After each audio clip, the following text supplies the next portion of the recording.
Astaghfirullah. Bismillahirrahmanirrahim. Assalamualaikum warahmatullahi wabarakatuh. Alhamdulillah wassalatu wassalamu ala rasulillah wa ala alihi wa sahbihi wa mawalah wa la hawla wa la quwata illa billahi wa ba'd.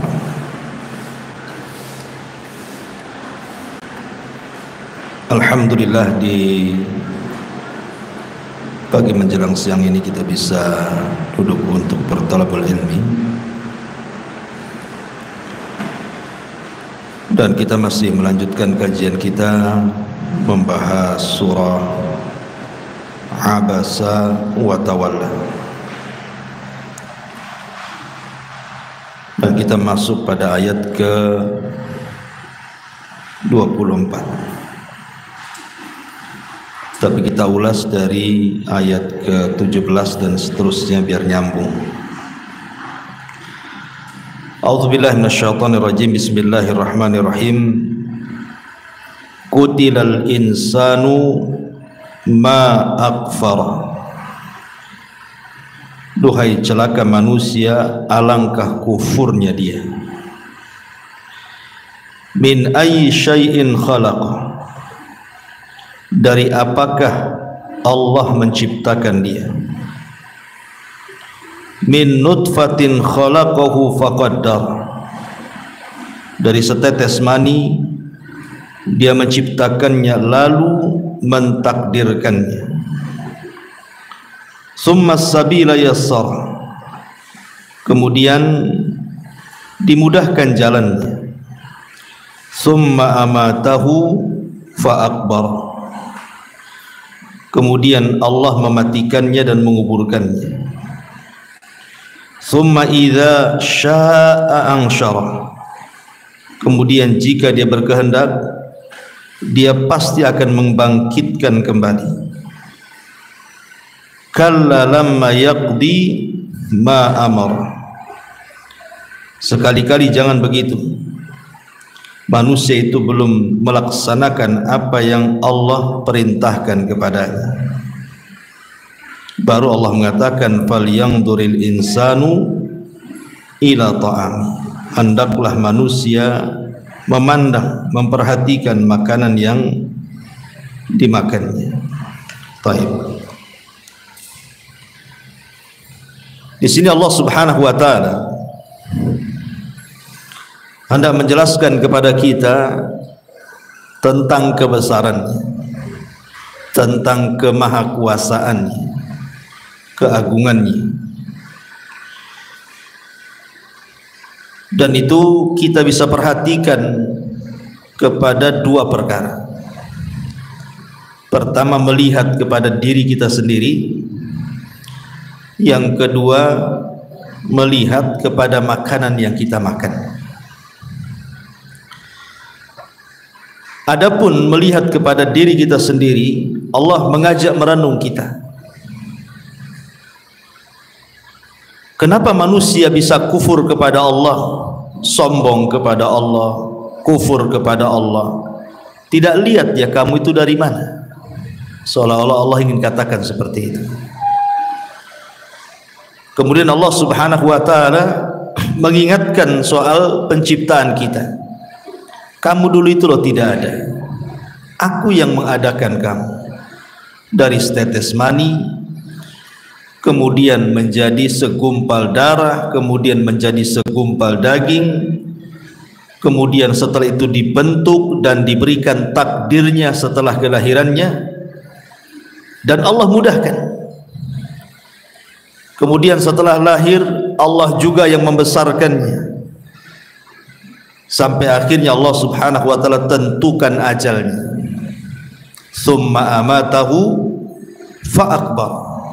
Kemudian Allah tentukan ajalnya dan Allah kuburkan dia. Itulah perjalanan manusia. Tetapi walaupun demikian, Allah Subhanahu wa taala ingatkan di sini, kalla lamma yaqdi ma amar. Sehebat apapun manusia, berterima kasih kepada Allah Azza wa Jalla karena sudah menciptakannya, memberikan nikmat yang banyak kepadanya, memberikan segala fasilitasnya, tetap saja manusia itu tidak akan sanggup melaksanakan perintah Allah. Tidak akan sanggup. Sampai-sampai para ulama salaf mengatakan, kalau seandainya sejak ibu dilahirkan sampai ibu diwafatkan, ibu sujud saja, tidak pernah bangkit-bangkit. Jadi sejak lahir sampai mati itu ibu sujud aja kemudian mati, maka itu sendiri tidak bisa untuk mensyukuri nikmat Allah, belum sanggup untuk mensyukuri nikmat Allah Subhanahu wa ta'ala. Inilah yang diisyaratkan dalam sebuah hadis ketika seseorang datang kepada Nabi sallallahu alaihi wasallam tentang orang yang dimasukkan ke dalam sorga itu karena rahmat Allah Subhanahu wa ta'ala, bukan karena amalan. Maka Nabi sallallahu alaihi wasallam ditanya, termasuk engkau wahai Rasul? Maksudnya termasuk Nabi kita juga masuk surga karena rahmat Allah, bukan karena amalannya. Kata Nabi SAW, termasuk saya juga masuk surga karena rahmat dari Allah, kasih sayang dari Allah, bukan karena kehebatan ibadah saya, kata Nabi. Artinya sekelas Nabi saja masuk surga karena rahmat, apalagi kita. Sehingga tidak perlu sombong, karena semua itu berdasarkan rahmat.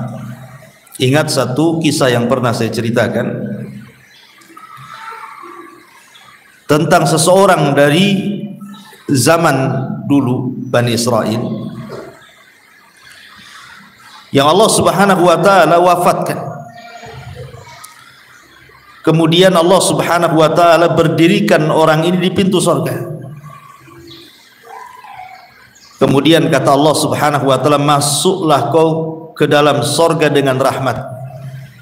Tiba-tiba dia mengatakan, oh tidak bisa.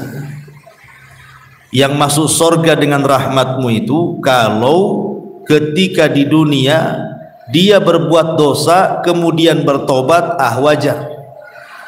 Kau beri kasih sayang dia karena tobatnya. Makanya orang yang seperti ini masuk sorga dengan rahmatmu. Tapi aku loh tidak pernah maksiat, katanya. Aku tidak pernah maksiat sedikit pun. Mana mungkin saya masuk surga dengan kasih sayangmu? Masukkan aku ke dalam surga dengan amalanku, katanya. Maka Allah Subhanahu wa ta'ala mengatakan, baik, hitung berapa pahalamu, berapa banyak si amalanmu itu, sehingga surga cocok untukmu. Akhirnya dihitung, rupanya pahala yang dikumpulkan selama hidupnya tidak lebih besar daripada satu nikmat yang Allah anugerahkan kepadanya, berupa nikmat penglihatan. Satu nikmat saja tidak bisa membandingi seluruh hidupnya untuk beribadah. Sementara Allah itu bukan hanya satu nikmat memberikan kepada kita itu, bukan hanya nikmat melihat saja, nikmat mendengar, nikmat bicara, merasa, oksigen yang di sekitar kita, dan macam-macam dalam tubuh kita itu banyak nikmat. Akhirnya karena dia takut tidak masuk surga, dia mengatakan, kalau begitu ya Rabb, masukkan aku dengan rahmat-Mu. Jadi dari sini kita tahu bahwa Allah mengingatkan kepada kita, sehebat apapun kita melakukan ibadah, kita loh belum betul-betul melaksanakan perintah. Kita hanya berusaha saja. Karena nanti pada hari kiamat semua makhluk menyesal, bukan hanya kita saja, malaikat loh menyesal. Malaikat itu kan makhluk yang tidak pernah maksiat. Wa yaf'aluna ma yu'marun, mereka melaksanakan apapun diperintahkan Allah. Tapi kelak pada hari kiamat di hadapan Allah mereka mengatakan apa? Subhanak ma abadna haqqa ibadatik, maha suci engkau ya Rabb, kami belum bisa melakukan ibadah kepadamu dengan sebenar-benar penghambaan. Itu malaikat ngomong begitu. Kalau malaikat ngomong begitu di hadapan Allah, ma'abadna haqqa ibadati, kami belum mampu menyembah Allah dengan sebenar-benar penghambaan kepadamu ya Rabb, apalagi kita yang diberikan hawa nafsu. Malaikat tak ada hawa nafsu. Makanya Allah Subhanahu wa taala katakan di sini, kalla lamma yaqdima amar. Sekali-kali manusia jangan seperti itu, karena dia belum sanggup melaksanakan apapun yang Allah perintahkan kepadanya, sehebat apapun manusia. Maka dari sini pandai-pandailah bersyukur akan nikmat Allah Subhanahu wa taala. Nah, setelah Allah Subhanahu wa taala menjelaskan kepada kita tentang kekuasaannya, kemahabesarannya, mampu menciptakan kita semuanya, dan Allah ingatkan di ayat 17, kutilal insanu ma akfara. Duhai kiranya celaka manusia, alangkah kufurnya dia. Kenapa kufur? Karena tidak mengingat nikmat yang Allah anugerahkan kepadanya. Allah ulang di sini bahwa di sana ada nikmat lain yang menunjukkan bagaimana Allah Subhanahu wa taala maha kuasa atas segalanya. Allah mengatakan falyanzuril insanu ila ta'am. Maka hendaklah manusia itu memperhatikan, melihat. Melihat di sini bukan dengan mata. Maksudnya melihat di sini artinya dengan pikiran kita. Kita disuruh melihat makanan dengan pikiran kita. Falyanzuril insanu ila ta'am. Hendaklah pikiran kita ini berpikir dari mana asal makanan yang kita makan itu. Ingat ketika kita mentafsirkan surah Al-Hakumut Takatsur, hatta zurtumul maqabir, sampai kepada latus alunna yauma idzin anin naim. Nanti pada hari kiamat Allah akan bertanya tentang nikmat yang sudah Allah anugerahkan kepada kita. Salah satu asbab nuzulnya adalah ketika Nabi SAW, Abu Bakar dan Umar mampir di rumah Abu Haytham ibn Tihan.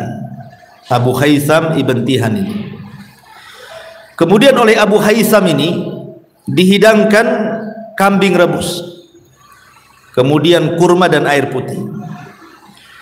Di situ Nabi SAW tidak lantas mencicipi, langsung ada makan langsung dimakan, tidak.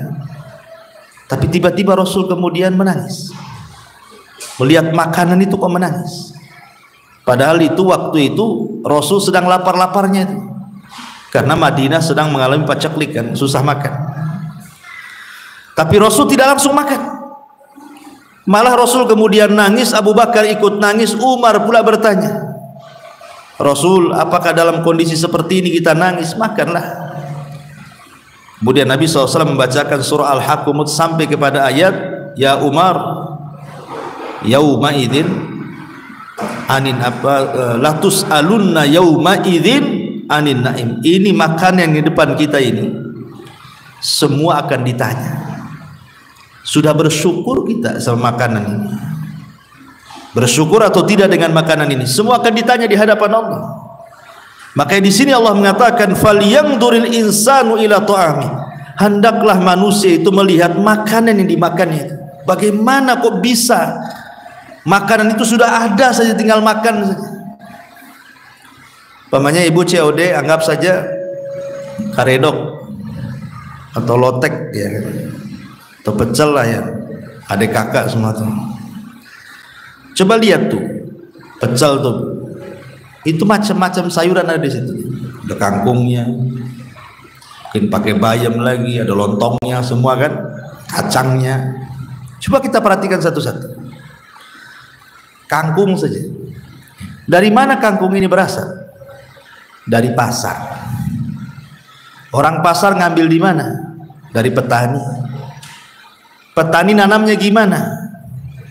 Dari biji. Bijinya dari mana? Itu kan tanya terus. Ya bijinya ya ujung-ujungnya dari Allah kan begitu. Kemudian ditanam gitu saja. Siapa yang menumbuhkan? Petani itu yang menumbuhkan. Tidak, petani itu hanya naruh biji, kemudian ditimbun, kemudian disiram, ditunggu sama dia. Dari sini Allah Subhanahu wa taala katakan Di dalam Al-Quranul Karim mengingatkan soal kekuasaannya. Kata Allah Subhanahu wa ta'ala, antum tazra'unahu am nahnu zari'un. Apakah engkau yang menumbuhkan tumbuhan kangkung itu, ataukah kami yang menumbuhkannya? Kata Allah. Ya, jawabannya Allah. Jadi biji itu datang dari Allah, kemudian manusia ini hanya wasilahnya naruh biji dalam tanah. Tiba-tiba setelah dalam tanah dikubur kemudian disiram, tumbuh pula lah biji dalam tanah itu. Kita tidak tahu proses tumbuhnya seperti apa. Tahu-tahu dia bisa membelah bumi itu. Biji yang tadinya lemah, nggak punya kekuatan, tapi dia bisa membelah tanah. Kemudian nampaklah di permukaan. Namanya proses kehidupan itu sama juga dengan manusia. Dimulai dari kecil dulu. Kalau nggak dirawat bisa matilah kangkung tuh. Kemudian dikasih pupuk. Pupuknya dari mana? Dari pabrik pupuk, Ustaz. Lah proses pembuatan pupuk di pabrik pupuk dari mana? Umpamanya pupuk kandang lah, dari kotoran binatang. Kotoran binatang di mana? Dari peternak. Terus ternaknya dari mana? Sapinya atau kambingnya atau ayamnya dari mana? Ujung-ujungnya kembali kepada Allah kan? Itu baru satu kangkung melibatkan ribuan orang. Untuk makan satu kangkung, ribuan orang yang terlibat di situ. Karena kalau pabrik pupuk kan ribuan karyawannya. Itu baru satu kangkung, belum lagi timunnya, belum lagi kacangnya. Bayangkan, makan pecel saja sampai jadi pecel itu melibatkan ribuan orang tuh. Kita tinggal makan aja. Jadi berpikirlah kita ini bahwa ujung-ujungnya ini semua dari Allah. Cuman masalahnya karena hari-hari kita makan seolah-olah tidak dipersulitlah makanan itu. Ibu mau mesen apa saja sekarang COD langsung datang. Mulai makanan yang paling lezat sampai yang lezat sekali ada. Yang aneh-aneh pun ada. Seolah-olah karena sudah rutinitas, Bu ya. Mungkin makan pecel ya biasa, makan lauk-lauk yang semua biasa, sehingga seolah-olah kesannya itu memang sudah kewajiban Allah memberi makan kita. Kesannya seperti itu. Seolah-olah itu memang Allah ya sudah kewajiban Allah memberi makan hamba-hambanya. Kalau nggak ngasih makan, kenapa diciptakan kita? Lah ketika terus-terusan dikasih dan jadi rutinitas, Bu, jadi kita ini lupa kalau ini kangkung dari mana, bayam dari mana, kacang dari mana, timun dari mana. Kita lupa tuh jadinya. Coba sekali-kali dilangkakan begitu, baru terpikir tuh. Nanti nanya ke orang pasar, kok nggak ada timun nih? Iya, dari kebunnya tak ada.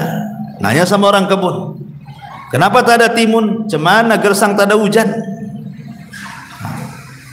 Kalau seandainya satu hari kemudian dihilangkan tuh makanan itu, baru terfikir kita itu, oh memang ini nikmat dari Allah Subhanahu wa ta'ala. Makanya sering saya katakan bahwa terkadang orang itu baru bisa merasakan nikmat itu kalau diuji oleh Allah Azza wa Jalla. Orang baru bisa menikmati minuman itu ketika haus saja. Kalau ibu sudah kembung mau minum tuh malas. Sama dengan orang makan itu tahu lezatnya, kan kalau lapar, kalau sudah kenyang mau dikasih apa aja kan gak akan dimakan. Sama dengan nikmat sehat, karena ibu pernah sakit, oh enaklah sehat itu. Atau keamanan, ibu pernah hidup di negeri konflik, oh enak pula lah hidup di Puskopkar, tak ada perang, ya. Dan begitu seterusnya. Jadi Allah Subhanahu wa ta'ala ingin ingatkan di sini. Makanya Allah mengatakan falyangduril insan ila ta'am. Hendaklah manusia itu melihat dari mana tuh makanan yang dia makan itu. Kemudian Allah menceritakan prosesnya. Nih, kalau kamu ingin tahu makanan yang kau makan ini, inilah prosesnya ini, kata Allah. Apa prosesnya? Anna sobabnal ma'a sobba. Pertama, kamilah yang telah mencurahkan air yang melimpah dari langit. Pertama Allah curahkan hujan dari langit. Hujan ini ada yang bermanfaat, ada yang tidak bermanfaat, ada yang membahayakan, macam-macam hujan itu. Ya. Makanya kalau sudah nampak hujan itu membahayakan, ada angin, banjir, kita disuruh berdoa kepada Allah Azza wa Jalla kan, Allahumma hawalaina wala alaina kan. Kemudian proses yang kedua, kata Allah, thumma syaqqaqnal arda syaqqah. Setelah turun hujan mengairi dan membasahi tanah, kemudian hujan itulah menumbuhkan tumbuh-tumbuhan. Tumbuh-tumbuhan itulah yang membelah bumi. Kemudian kami belah bumi itu. Setelah Allah belah bumi dengan sebaik-baiknya itu, fa'ambatsna fiha habba. Kemudian muncullah biji yang ditanam itu, mekarlah ke atas bumi, tumbuh tuh ya. Maka siapa yang menurunkan hujan? Allah. Siapa yang menumbuhkan biji? Allah. Siapa yang membelah bumi sehingga kemudian tumbuhan yang hidup itu muncul ke permukaan bumi? Allah juga. Wa inaban wa ghadbah. Akhirnya setelah tumbuh besar, kalau itu buah-buahan, muncullah di sini dicontohkan oleh Allah Subhanahu wa taala, dan anggur serta sayur-sayuran. Allah menyebut anggur itu maksudnya mewakili semua buah-buahan. Memang Allah tidak sebutkan semua. Ngapain Allah sebutkan semuanya?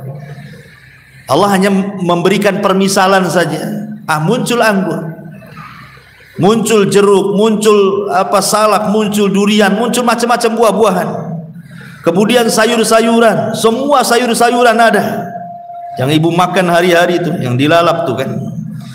Wa inaban wa ghadba wa zaitunan wa nakhla. Wa zaitunan wa nakhla, dan minyak zaitun ini pun percontohan saja, dan pohon kurma dan berbagai macam buah-buahan. Wa hadaiqa gulba, bukan hanya itu saja. Wa hadaiqa gulba, dan kebun-kebun yang rindang-rindang. Kemudian wa faqihatan wa abba, dari kebun-kebun rindang itu muncullah buah-buahan yang banyak serta rerumputan. Kemudian Allah mengatakan mata'al lakum wa li an'amikum. Itu semua untuk kalian manusia dan juga untuk saudara kalian, maksudnya untuk hewan-hewan ternak kalian. Mata'al lakum wa li an'amikum. Ma'asyiral muslimat yang dimuliakan Allah Azza wa Jalla, dari sini kita tahu dari mana proses makanan yang kita makan tadi. Pamannya ibu makan jeruk, sama jeruk ini kalau mau diurut sejarah jeruk ini panjang kali bu. Ya. Oh itu nggak selesai diceritakan tuh berhari-hari itu sejarah jeruk tuh. Dari mana jeruk berasal? Dari pasar. Oh dari pasar mana? Ini dari pasar sini. Pasar sini dari mana? Pasar Jodoh. Pasar Jodoh dari mana? Dari Jakarta atau dari Brastagi ke Medan dulu. Bayangkan dari sini ke Jodoh ke Medan, ujung-ujungnya. Nanti orang Medan kemana lagi? Oh ke kebun. Orang kebun kemana lagi? Ke pabrik pupuk. Jadi satu biji jeruk saja ngelibatkan orang banyak tuh. Lah disinilah proses-proses seperti ini Allah ingatkan. Kalian tinggal enak makan aja loh. Kenapa tidak bersyukur? Itu maksudnya. Sudah jadi semuanya, kita tinggal makan, tinggal nikmati. Allah tuntut satu, bersyukur. Lihat makanan itu. Kalau tadi yang pertama lihat badan kita dari mana, sekarang lihat makanan yang kita makan itu. Apa korelasinya di sini? Allah ingin menunjukkan bahwa semua datang dari Allah dan Allah mampu menciptakan segalanya. Dan di sini ada isyarat kita dituntut untuk mensyukuri nikmat Allah Subhanahu wa taala. Dan tentu Allah menyebutkan ini ada kaitannya. Apa kaitannya? Kaitannya ayat setelahnya menceritakan tentang hari kebangkitan. Bahwa sebagaimana Allah Subhanahu wa taala sanggup menumbuhkan tumbuh-tumbuhan dengan hujan turun, maka Allah pun sanggup membangkitkan kalian setelah kematian kalian. Makanya kalau kita lihat ayat 17 dari surah Abasa ini, sampai terakhir. Ini dirangkum oleh Allah Subhanahu wa taala dalam ayat yang lain, tepatnya dalam surah Al-Hajj ayat 5. Perhatikan Al-Hajj ayat 5. Ini rangkuman daripada apa yang kita terangkan. Allah Subhanahu wa taala katakan dalam surah Al-Hajj ayat 5 ini, ya ayyuhan nas, ya ayyuhan nas, wahai manusia, in kuntum fi raibin minal ba'thi, wahai manusia, jika kalian ragu-ragu, jika kalian masih ragu-ragu akan adanya hari kebangkitan setelah kematian. Kata Allah, fa inna khalaqnakum min turabin thumma min nutfatin thumma min alaqatin thumma min mudghatin mukhallaqatin wa ghairi mukhallaqatin litubayyina lakum wa nukirru fil arham ma nasha ila ajalin musamma thumma nukhrijukum tifla thumma litablughu ashuddahu wa minkum man yutawaffa wa minkum man yuraddu ila ardalil umuri likai la ya'lam min ba'di ilmi syai'a wa taral arda hamidatan fa idza anzalna 'alaihal ma'a ihtazzat wa rabbat wa ambatat min kulli zawjin bahid. Apa kata Allah? Wahai manusia, jika kamu ragu-ragu dari hari kebangkitan, maka sesungguhnya kami telah menjadikan kamu dari tanah, Adam dari tanah, kemudian turunannya, kemudian dari setetes mani, kemudian dari segumpal darah, kemudian dari segumpal daging yang sempurna kejadiannya dan yang tidak sempurna, agar kami jelaskan kepada kalian dan kami tetapkan dalam rahim menurut kehendak kami sampai waktu yang sudah ditentukan. Kemudian kami keluarkan kamu sebagai bayi. Kemudian dengan berangsur-angsur kamu sampai kepada usia dewasa, dan di antara kamu ada yang diwafatkan dan ada pula di antara kamu yang dikembalikan sampai usia sangat tua pikun baru diwafatkan, sehingga dia tidak mengetahui lagi sesuatu yang telah diketahuinya. Dan kamu lihat bumi ini kering kelontang, kemudian apabila telah kami turunkan hujan di atasnya, hiduplah bumi itu dan menjadi subur dan menumbuhkan berbagai jenis pasangan tumbuh-tumbuhan yang sangat indah. Lihat, inilah rangkuman daripada pembahasan kita sebenarnya. Allah Subhanahu wa taala selain mengingatkan nikmat yang Allah anugerahkan dengan melihat makanan itu, lebih daripada itu Allah Subhanahu wa taala ingin membantah siapa? Orang-orang musyrik. Karena abasa wa tawalla ini kan periode Mekah. Ini namanya Makkiyah ya. Surat ini surat Makkiyah. Dan surah Makkiyah itu lebih kepada bicara soal tauhid. Soal tauhid, kenapa? Ya soal tauhid mencakup segalanya lah. Soal keyakinan kan, soal sorga, soal neraka, soal kebangkitan, macam-macam lah. Karena tradisi atau keyakinan orang-orang musyrik Arab itu, mereka mengingkari tidak ada kehidupan setelah kematian. Karena mereka mengingkari tidak ada kehidupan setelah kematian, maka Allah bantah dalam ayat ini. Dibantah secara logika. Ya, kau lihat tuh tanah gersang tuh. Kemudian tiba-tiba turun hujan, kemudian tiba-tiba membelah, kemudian tumbuh pula rumput, tumbuh pula macam-macam. Siapa yang menghidupkan itu? Kalau Allah sanggup menciptakan atau menumbuhkan tumbuh-tumbuhan dari tanah yang mati, yang gersang, maka begitu juga Allah sanggup membangkitkan kalian setelah kematian kalian. Seolah-olah Allah ingin katakan seperti itu.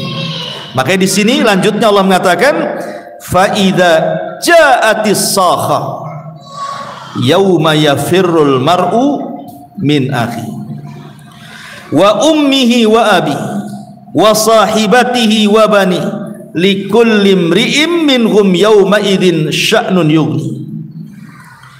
Fa idza ja'atis sakha, apabila datang kepada kalian sakha. Sakha itu artinya teriakan yang kencang. Sakha itu artinya teriakan yang sangat kencang dan memekikkan. Para ulama tafsir mengatakan artinya sakha itu suara yang keluar dari mulutnya Israfil. Dan Israfil itu ada yang mengatakan dia sebenarnya malaikat pemikul arsy. Yang Allah katakan alladzina yahmilunal arsya wa man haulahu, malaikat pemikul arsy dan malaikat di sekitarnya. Ada yang mengatakan bahwa malaikat pemikul arsy di ayat ini siapa? Israfil. Israfil itu malaikat pemikul arsy, tetapi ada tugas lain yang Allah tugaskan, yaitu meniup sangkakala. Asalnya dia itu pemikul arsy. Itu ada satu pendapat seperti itu, ya. Tapi ditugaskan untuk meniup sangkakala. La sakha ini adalah suara yang memekikkan, yang keluar dari mulut trompet Israfil, yang menghancurkan gendang-gendang telinga, menghancurkan semua alam semesta. Makanya disebut sakha itu satu di antara nama dari nama-nama hari kiamat. Jadi satu di antara nama-nama kiamat itu artinya as-sakha. Ingat, apabila sakha ini sudah ditiupkan, dan tiupan sangkakala itu pendapat yang kuat berapa kali? Dua kali. Pertama tiupan kematian dan tiupan kejutan dan kematian. Kemudian tiupan yang kedua disebut tiupan kebangkitan. Jadi saat 40, entah 40 hari, entah 40 bulan, entah 40 tahun, pokoknya angka 40 lah jarak antara tiupan pertama ke kedua. Kita tahu bahwa sebelum tiupan itu ditiup oleh Israfil, maka Allah Subhanahu wa ta'ala akan menurunkan hujan dulu. Jadi pertama itu Allah akan turunkan hujan. Hujan inilah yang membasahi bumi. Tentu bumi yang sudah diganti, bukan bumi yang kita pijak ini. Tetapi bumi padang mahsyar pun tetap bumi ini, maksudnya diganti bentuknya. Tetap bumi yang kita pijak, cuman maksud saya itu diganti bentuk saja. Yang tadinya sekarang kan bentuknya macam-macam bumi itu, ada yang meninggi, ada yang merendah, ada gunung, ada bukit, ada lembah, kan itu ya.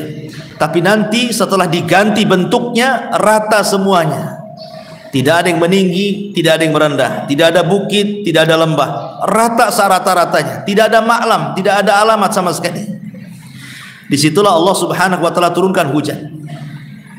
Hujan inilah yang kemudian meresap ke dalam tanah sehingga menyentuh setiap tulang ekor manusia. Dan tulang ekor manusia inilah yang tidak dihancurkan oleh Allah sampai kiamat. Walaupun kiamat dibangkitkan, tulang ekor itu bagaimana macamnya pun lemahnya tidak akan hancur. Karena itu diantara apa yang Allah kecualikan tidak mungkin hancur, tulang ekor manusia itu. Tulang ekor kecil tidak bisa dilihat kecuali dengan alat, ya.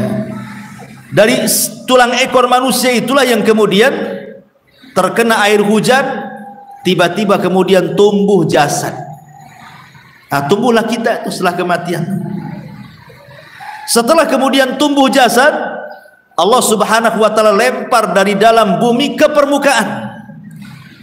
Itulah yang Allah mengatakan wa ukhrijatil ardu asqalaha, dan kami keluarkan beban-beban isi bumi itu ke permukaan. Dan Allah juga katakan dalam ayat yang lain wa alqat ma fiha wa takhallat, dan kami kosongkan isi-isi perut bumi karena dilempar ke permukaan itu jasad-jasad orang. Setelah jasad itu memenuhi bumi sejak Adam sampai yang terakhir mati, yang pertama kali dihidupkan siapa? Israfil. Israfilah pertama kali dihidupkan dari semua makhluk yang berakal. Maka ketika Allah menghidupkan Israfil, Allah perintahkan Israfil untuk meniup sangkakala yang kedua. Maka Israfil pun meniup sangkakala yang kedua. Disitulah kemudian Allah bangkitkan manusia, dan yang pertama kali yang muncul dari kuburan atau yang siuman, karena ketika Allah Subhanahu wa ta'ala menyuruh meniup sangkakala kepada Israfil, maka ruh yang ada di tempatnya masing-masing tiba-tiba melesat. Allah katakan dalam Quran, gimana bunyinya? Zuwizatnya, wa idzan nufusu zuwizat, dan apabila nyawa dan juga raga bersatu ke tempat. Jadi ruh-ruh orang-orang yang beriman kan ketika terjadi kiamat diletakkan di mana? Di Iliyin, di sorga yang paling tinggi. Kemudian ruh-ruhnya orang-orang kafir mereka diletakkan di Sijin, maka dilesatkan ruh-ruh itu setelah tiupan yang pertama. Kemudian yang pertama kali hidup siapa? Nabi SAW. Nabi SAW yang pertama kali keluar dari kubur. Kemudian Rasul melihat Nabi Musa yang sedang bersandar. Kata Nabi, aku tidak tahu apakah dia duluan yang dibangkitkan atau aku, katanya. Tapi yang pertama kali dikasih pakaian Ibrahim. Kan semua kan dibangkitkan telanjang, tidak pakai sandal, kembali tidak dikhitan dan tidak bawa harta di badan. Yang pertama kali dipakaikan pakaian oleh Allah dari seluruh manusia adalah Nabi Ibrahim. Tapi yang pertama kali dibangkitkan adalah Nabi SAW. Kemudian Musa, kemudian yang lainnya sampai akhirnya semua manusia bangkit dari kuburannya. Itulah Allah gambarkan di sini saat kebangkitan itu. Apa itu? Yauma yafirrul mar'u min akhi. Yauma yafirrul mar'u min akhi. Ingatlah ketika manusia lari dari saudaranya. Wa ummihi wa abi, lari dari ibu bapaknya. Wa sahibatihi wa bani, lari dari pasangan dan anak-anaknya. Kemudian Allah katakan likulli imri'im minhum yauma idzin sya'nun yughni. Karena pada hari itu manusia punya urusan masing-masing, enggak peduli manusia lainnya. Kenapa di sini Allah Subhanahu wa taala dahulukan dari saudaranya? Yauma yafirrul mar'u min akhi. Pada hari itu manusia lari dari saudaranya, baru bicara ibu bapak. Kenapa saudara dulu baru bapak?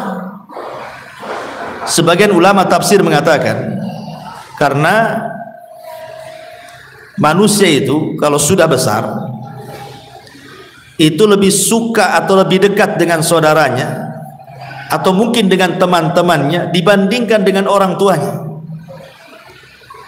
Kadang kalau ibu ada masalah, Bu, ibu ada masalah nih, itu biasanya tidak berani curhat sama orang tua kan? Pasti ibu curhatnya entah sama saudara atau sama kawan. Jadi masalah ibu itu orang tua tidak tahu tapi kawan tahu. Saudaranya dulu yang tahu kan begitu. Makanya lebih dekat dengan saudara dibandingkan orang tua. Lah pada hari itu jangankan tukang curhat kita ya, lawan curhat kita itu, mereka lari menjauh dari kita.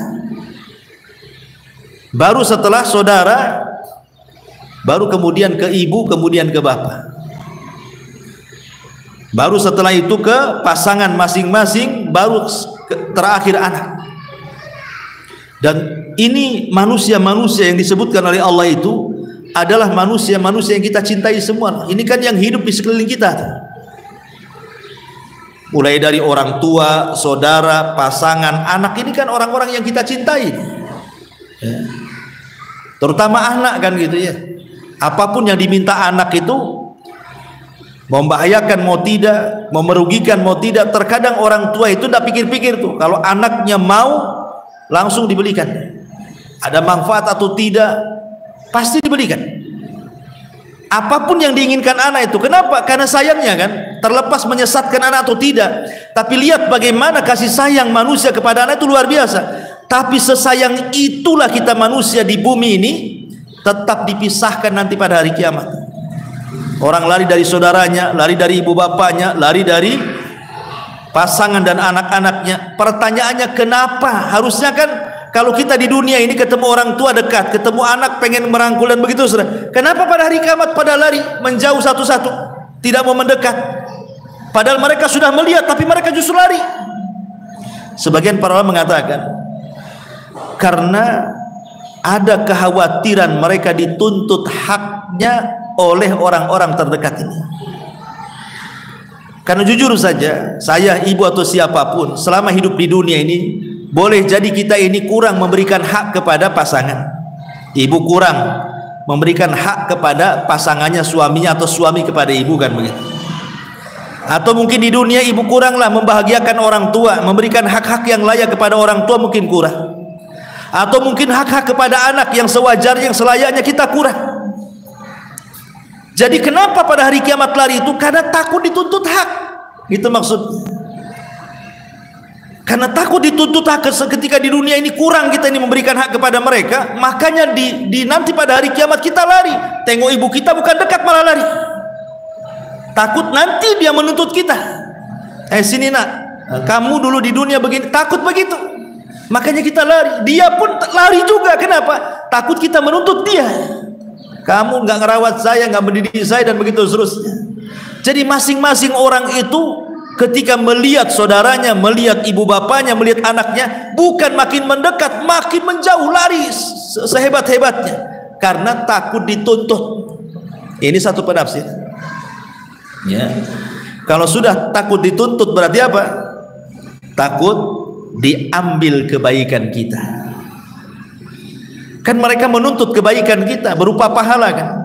Karena nanti pada hari kiamat itu kondisinya bukan seperti yang kita bayangkan. Sampai Aisyah radhiyallahu anha mengatakan, ya Rasulullah, kalau manusia dibangkitkan telanjang, tidak pakai pakaian, kemudian auratnya nampak di mana-mana, laki-laki memandang kita, kita memandang mereka, apakah mereka? Aisyah membayangkan, kita saja telanjang dilihat orang, apa nggak malu gitu maksudnya. Nanti di akhirat seperti itu ya Rasulullah, apa seperti itu begitu kan? Maka Rasul mengatakan, tidak wahai Aisyah, boro-boro mandang aurat orang, katanya. Memikirkan diri sendiri saja sudah stres dia. Orang itu tidak akan memikirkan siapapun, pasti yang dipikirkan dirinya sendiri. Kalaupun ada pahala, tidak mungkin berbagi dengan orang, karena itu modal dia masuk surga. Makanya ketika dia dapat pahala gitu kan, melihat ada orang yang mau mengambil pahala dia, pergi dia lari. Itulah yang terjadi di sini. Allah mengatakan, yauma yafirrul mar'u min akhi wa ummihi wa abi wa sahibatihi wa bani likulli imri'in minhum yauma idzin sya'nun yughni. Subhanallah. Ini satu penafsiran. Penafsiran yang kedua, maksudnya adalah yang lari-lari ini bukan orang yang beriman. Yang orang lari dari saudaranya, lari dari ibu bapaknya, lari dari anaknya dan juga pasangannya, ini tidak berlaku kepada orang yang beriman. Ini hanya berlaku kepada orang kafir. Karena ada yang mentafsirkan seperti disebutkan oleh ahli tafsir bahwa yang pertama kali lari dari ibu bapaknya, awal man yafirru yaumal qiyamah min abi, disebutkan oleh ahli tafsir, orang yang pertama kali lari pada hari kiamat dari bapaknya adalah Ibrahim. Ibrahim lari dari bapaknya. Kenapa? Karena bapaknya kafir. Ya. Awal man yafirru min ibnihi, orang yang pertama kali lari dari anaknya adalah Nuh alaihi salam. Kenapa Nuh lari dari anaknya? Karena anaknya kafir. Kemudian wa awal man yafirru min imraatihi, adapun orang yang pertama kali lari dari istrinya adalah Lut alaihi salam. Kenapa? Karena istri Lut kafir. Jadi sini pada hari kiamat itu orang-orang kafir lari dari kita orang yang beriman. Tapi orang-orang yang beriman saat dibangkitkan mereka tidak lari, selama keimanannya ditularkan kepada keluarganya. Makanya Allah Subhanahu wa taala mengatakan, walladzina amanu wattaba'athum dzurriyyatuhum biimanin alhaqna bihim dzurriyyatahum. Dan orang-orang yang beriman kemudian keimanannya ditularkan kepada orang lain dari keluarganya, maka nanti pada hari kiamat kami kumpulkan dia bersama pasangan dan anak cucunya. Ketika dibangkitkan, di sampingnya sudah ada suaminya, di sampingnya sudah ada istrinya, di sampingnya sudah ada anaknya, di sampingnya sudah ada orang tuanya, karena ibu sudah menularkan keimanan kepada mereka. Mereka tidak akan lari. Jadi yang lari dalam ayat ini siapa? Mereka orang kafir.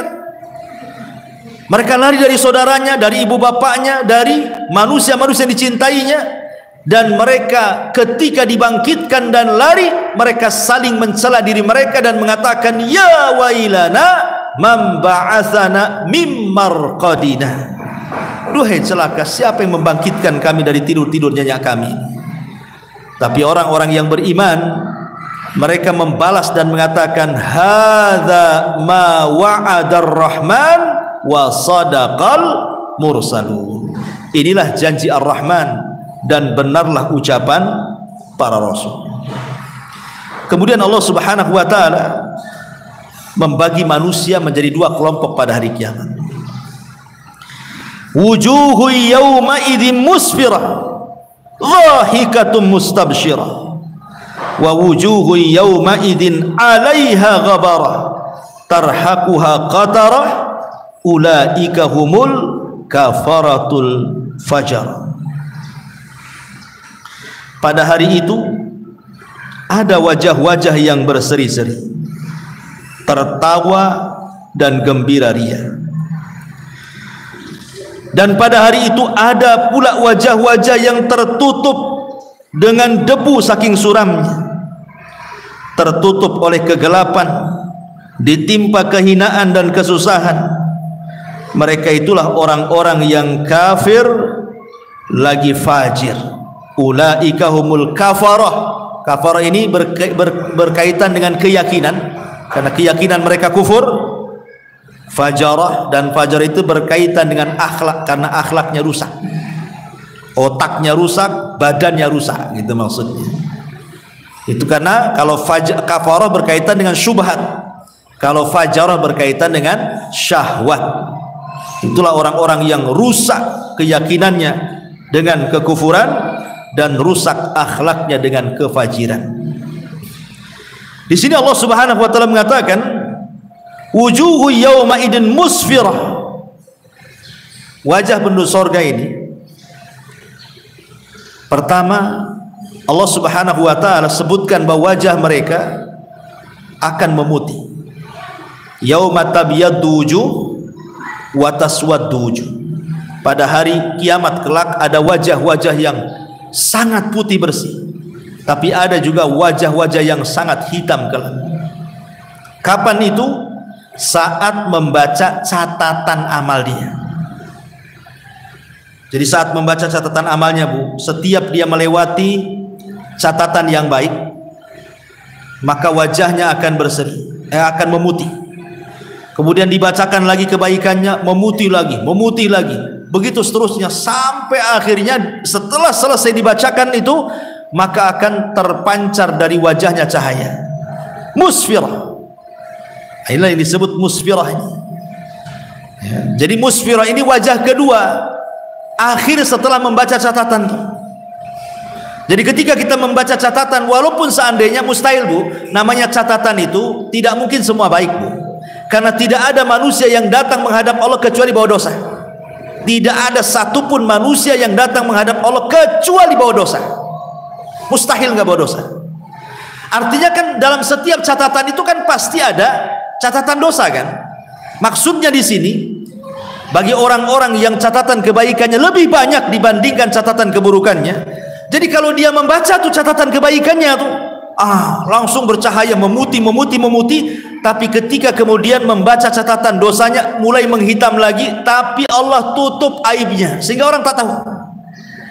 Bagi orang-orang yang faman thaqulat mawazinuhu, itu orang-orang yang berat timbangannya, catatannya baik, Allah tutup sehingga orang tidak tahu kalau kadang menghitam, kadang memutih. Dan di waktu yang sama bukan itu saja, badannya membesar. Setiap membaca catatan wajahnya memutih, badannya membesar, membesar, sampai badannya sama seperti fisik Adam alaihi salam, berhenti sampai di sini, tidak membesar lagi. Tingginya sampai seperti Adam, besarnya sampai dengan Adam, sudah selesai. Beda dengan penduduk neraka, badannya makin besar sehingga tidak tahu besarnya seperti apa, disesuaikan dengan dosa. Lah setelah kemudian selesai membaca catatan itulah, maka Allah mengatakan wujuhun yauma idzin musfirah. Nah, ini wajah yang kedua, musfir. Musfir itu bercahaya karena saking senangnya. Ya, maka bercahaya. Selesai membaca catatan, saking senangnya sampai kemudian Allah mengatakan dhahikatun mustabsirah, sampai dia tersenyum dan tertawa, gembira ria, dan mengatakan ha umqra'u kitabiyah, baca nih catatanku katanya. Saking bahagianya dilempar catatannya, baca ini catatan saya, dengan bangganya dia menunjukkan catatannya kepada orang lain.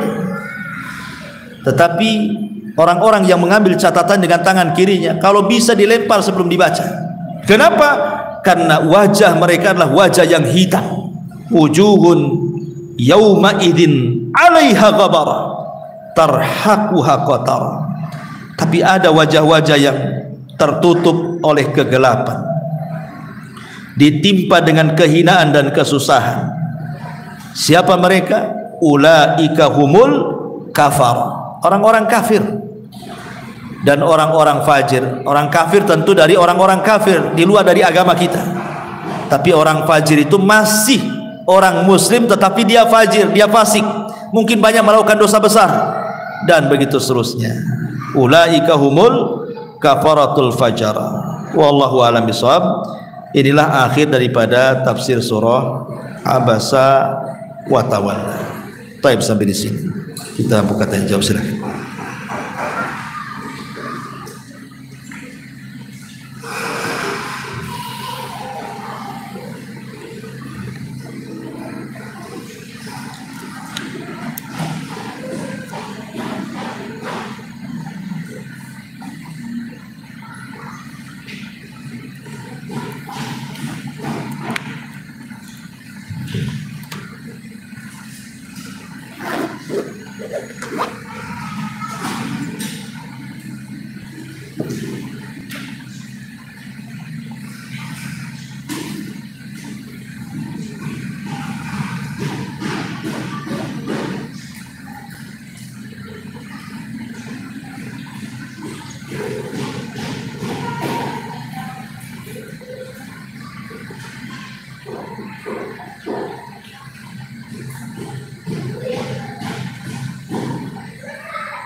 Ahmad mau bertanya, kalau ada pembagian catatan amal kebaikan dan keburukan, apakah manusia satu dengan manusia yang lain ini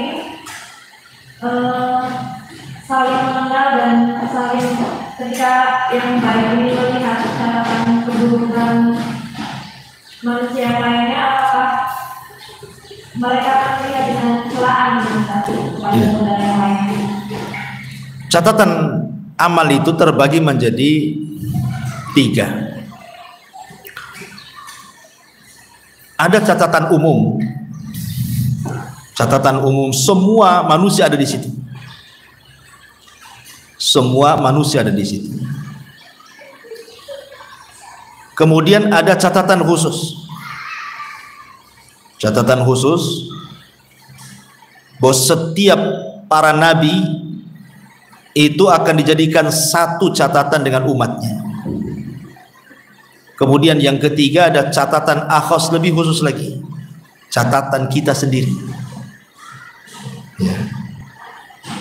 Dan ini menjadikan kita khawatir. Umpamanya seandainya nih catatan yang dikumpulkan dengan setiap para nabi dengan umatnya. Umpamanya satu catatan itu di situ ada Abu Bakar. Jadi catatan kita disamakan dengan catatan Abu Bakar, Umar, Utsman, Ali, semua para sahabat sama dengan kita di situ. Para sahabat, para tabi'in, para ulama, orang-orang soleh, para syuhada, orang-orang yang baik, kita pula di situ jadi satu catatan. Kemudian akan dibaca di situ di hadapan orang ramai. Ketika catatan itu membicarakan Abu Bakar, semua baik isinya, semua memuji dia. Ketika Umar juga gitu dibaca catatannya, Utsman juga, semua gitu ya. Giliran kita, rupanya dibacakan isinya hanya dosa, apa nggak malu kita di hadapan orang? Makanya manusia itu nanti akan ada yang dibongkar aibnya, karena di dunia ini kita bisa menyembunyikan sesuatu dan cenderung kecenderungan manusia melakukan maksiat itu kan rata-rata tertutup, tidak mau orang tahu. Tapi nanti pada hari kiamat tidak ada yang terhalang. Oh, rupanya panci saya hilang, kamu pula yang ambil. Nanti nampak, ketahuan, oh rupanya kamu. Padahal saya sudah nuduh-nuduh pemulung tuh. Rupanya kamu, tetangga sendiri yang ambil. Dan semua akan ada tuh, dan itu disaksikan orang ramai. Apa enggak malu kita dibuatnya? Nah, itu namanya catatan umum. Nanti kita dipermalukan habis-habisan di situ. Tapi kalau kita berbuat baik, kita dipuji orang di situ. Makanya Allah mengatakan, man satara musliman satarahullahu yaumal qiyamah. Siapa yang banyak menutup aib saudaranya, boleh jadi mungkin Allah akan tutup aib kita nanti pada hari kiamat. Nah, itu catatan umum namanya ya. Tapi ada catatan khusus. Kita saja yang baca. Kita saja yang baca catatan itu. Untuk mencocoki apa? Mencocoki amalan kita sebagai bukti pertanggungjawaban. Catatan itu akan disesuaikan dengan kejadian dan peristiwa kita selama di bumi. Dan di antara khususnya hisab, kekhususan hisab adalah manusia akan dikembalikan hafalannya dengan hafalan yang mutqin. Jadi dia bisa ingat detiknya, jamnya, tanggalnya, harinya, tahunnya, dia ingat. Untuk apa coba dikembalikan ingatan kuat itu? Untuk dicocokkan dengan catatannya. Makanya dalam hadis, tentang hadis bitokoh itu kan, apa kata Allah? Cek dulu tuh catatanmu, jangan-jangan malaikat kami salah nyatat, kata Allah. Kan Allah mengatakan begitu kan, cek benar-benar betul nggak dosamu tuh, katanya. Jangan-jangan malaikat kami salah nyatat. Maka dia mengatakan, tidak ya Rabb, benar semuanya itu, tingkah laku aku di situ semua. Nah, jadi ada yang sifatnya pertanggungjawaban kita dengan Allah, ada yang sifatnya pertanggungjawaban kita di hadapan halayak manusia. Karena dosa itu kan terbagi-bagi, ada yang dosa dengan Allah, ada yang dosa dengan manusia, ada dosa kepada diri sendiri, dan begitu seterusnya. Ya, jadi nggak kebayanglah kita kalau seandainya saat catatan kita dibaca, sementara catatannya digabungkan dengan para sahabat, tabi'in dan tabi'in, di mana muka kita coba waktu itu? Apa nggak malu dibuatnya kita? Makanya pentingnya kita muhasabah di sini. Wallahu a'lam. Dan pertanyaan Ustaz, mau bertanya, jika ada anak di luar nikah yang kemudian menikah tapi dinasabkan kepada ayahnya, Ustaz? Enggak. Ayah biologisnya? Iya. Jadi kan seharusnya kalau anak di luar pernikahan itu kan nasabnya kepada ibunya. Anak di luar nikah itu terputus satu waris, dua mahram, tiga wali. Tiga perkara ini terputus.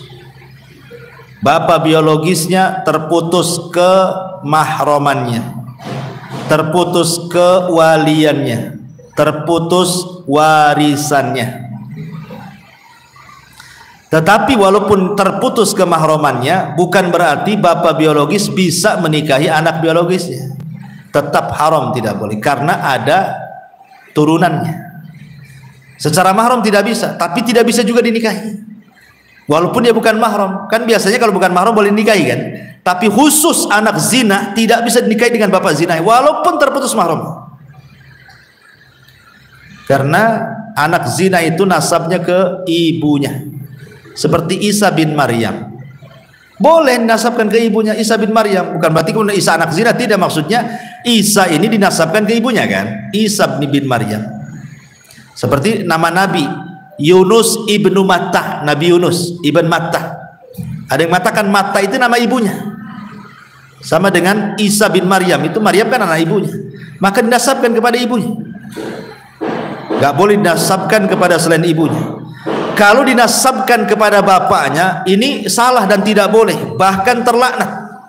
Karena ada hadis yang mengatakan 3 orang yang tidak akan diterima solat dan puasanya, atau tidak akan diterima amal wajib dan sunnahnya adalah seseorang yang menasabkan kepada yang bukan bapaknya. Kita ngambil anak angkat, tidak bisa kemudian dinasabkan ke bapak angkatnya. Ya, tidak akan diterima amal wajib dan sunnahnya. Kan begitu hadisnya. Ya, jadi harus dikembalikan ke bapak aslinya kalau anak angkat. Kita hanya bapak angkat saja. Kalau anak zina berarti kepada ibunya, bukan kepada bapaknya. Nggak boleh. Bapak biologis ini, dia kalau bertanggung jawab karena menghamili wanita lain, kemudian dia menikahi, maka anak dari wanita yang dihamili dia itu bukan anak kandung dia, tapi anak bawaan dia. Sama dengan saya menikahi janda yang punya anak, itu jatuhnya posisi bapak biologis dengan anak biologisnya itu sama dengan menikahi janda yang punya anak. Itu namanya anak bawaan, bukan anak kandung, walaupun itu biologisnya. Bisa dipahami di sini. Tapi jantungnya itu ketika sudah sebedian, berarti sampai turunannya itu tidak tahu juga ya Ustaz. Ketika menikah kan dinasabkan kepada ayah. Ya kita kan ini hukum umum. Kalau hukum khusus kan kembali ke yang melakukannya. Dia melakukannya karena jahil, karena ketidaktahuan, karena apa? Nggak bisa kita memvonis kalau sudah individu. Kalau vonis umum ya, tapi kalau sudah individu ya lihat ke orangnya. Itu seharusnya harus dikatakan ketika sampai ilmu kepada dia, tapi sudah kejadian. Kalau bisa, dan berarti pernikahannya itu nikah syubhat, sah-sah saja anaknya yang kalau umpamanya sudah nikah, punya anak, anaknya enggak, bukan anak zina lagi, anak sah, karena itu anak syubhat namanya. Anak syubhat itu tetap dinasabkan kepada anak benar. Ya, tetapi orang tuanya kalau memang dia ketika nikah kok yang menikahkan bapak biologisnya, maka tidak sah. Anak zina itu dia hanya boleh menikah dan menikahkan oleh pemerintah. Hal ini ya KUA lah. Karena itu masuk dalam hadis Rasul, fasultanun waliyun mala waliyalahu. Maka penguasa atau pemerintah itu menjadi wali bagi wanita yang tidak punya wali. Dan anak zina itu tidak punya wali. Anak zina itu nggak punya wali. Kalau anak angkat masih punya wali. Boleh jadi bapak angkatnya masih hidup, bapak aslinya kan. Pemain kita pungut bayi, boleh jadi mungkin kita nggak serahkan, dia tetap sama kita sampai besar, tapi bapaknya kan masih ada gitu kan. Kalau anak angkat, tapi kalau anak zina nggak, sama sekali nggak ada. Kenapa? Karena terputus tadi, tidak ada pernikahan, terputus. Oh itu bapak yang menzinahi, bukan, itu hanya bapak biologisnya saja, tapi dia bukan wali. Berarti jatuhnya anak wanita itu tidak punya wali. Berarti yang berhak menikahkan apa? Penguasa, Pak Kua yang berhak menikahkan. Karena keluarga ibu tidak bisa jadi wali, pamannya kan dia kan otomatis nasabnya ke ibunya kan. Semua jalur ibu nggak ada yang jadi wali. Wali itu semua dari jalur bapak. Jadi kalau ada yang menikah, pasti Pak Kua nanya walinya siapa, bapaknya, pamannya dari bapak, maksudnya saudaranya saudara dari bapak. Bukan paman dari ibu, ponaan dari ibu, saudara dari, enggak, ditolak. Semua wali itu jalurnya ke bapak. Kenapa? Karena nasab itu dari laki-laki. Nah sementara anak zina ini, dia dari bapak nggak ada. Sementara kalau dari ibu, semua keluarga ibu nggak jadi wali, nggak ada yang bisa jadi wali. Akhirnya status anak zina itu apa? Tak punya wali statusnya. Karena dari bapak terputus, dari keluarga ibu secara syar'i tidak bisa jadi wali. Berarti walinya adalah Pak Kuah. Bisa dipahami ya? Oke.